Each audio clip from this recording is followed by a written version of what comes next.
Chairman, medyo marami pong issue ang ibinato dito nga po sa naging bilangan pagkatapos po nung halalan. Ang isa po dito, dun sa mga ulat na lumabas, na sinasabi nila, may halos 5 milyong boto nga daw na nabawas dun sa partial at unofficial tally nung Martes po yan. Na-explain nyo na ito during the press con, pero para lang po mas maliwanagan yung po mga nakikinig at nanonood sa atin. Ano nga po ba ang paliwanag doon? Bakit nagkaganon?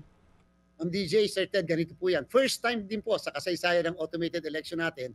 Kasi po nung una, kung natatandaan natin, isa lang ang transparency server. Ibig sabihin, isa lang yung pinanggagalingan ng lahat ng impormasyon ng boto na nakukuha sa bawat presinto. Nung nakaraang eleksyon, may isang eleksyon, 7 oras na nabulunan yung transparency server na yon, walang nakukuhang boto kahit na and therefore talagang nagkaroon na ng duda kung talaga bang tama ang resulta. Ngayon po, nagkaroon po tayo ng napakadaming servers na ang may control ay yung iba't ibang entities. So kung halimbawa po, Sir Ted, Ma'am DJ, ako ang presinto.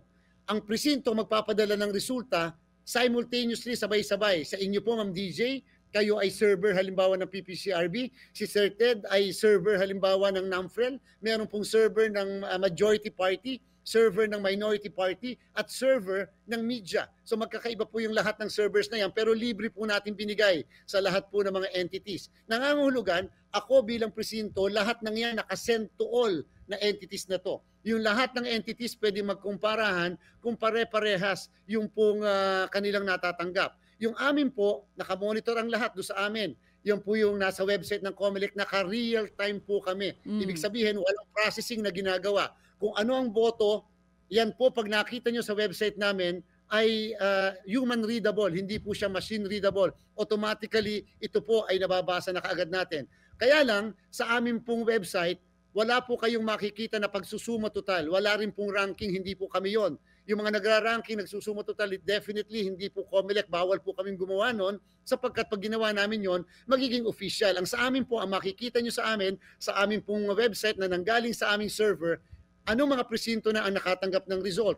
Ilang presinto na ang hindi pa nakakapagpadala? O kaya at the same time, ano ang nakuhang boto ng mga kandidato doon sa presintong yan lamang? Wala pong suma total. Ngayon po, doon sa ibang server, katulad po ng media server, lahat ng mga media entities doon po kukuha. Yung NAMPREL, PPCRB, meron din po silang sariling server.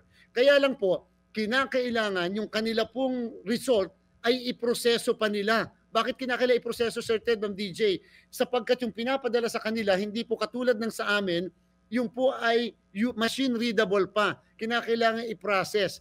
Alam niyo po, meron kasing ilang media entities na nagkaroon ng sariling programa. Sinabi na po sa mga usapan with IT people at saka sa tauhan namin, kinakailangan may programa kayo na magpa-process ng results, kasi kung hindi, yung pinapadala sa inyo may mga nadodoble na boto. At yung po ay natural talaga kasi nga po pinaprocess. So kinakailangan meron kayong program na maglilinis para hindi nadodoble. And therefore, meron pong mga ilang media entities sumunod.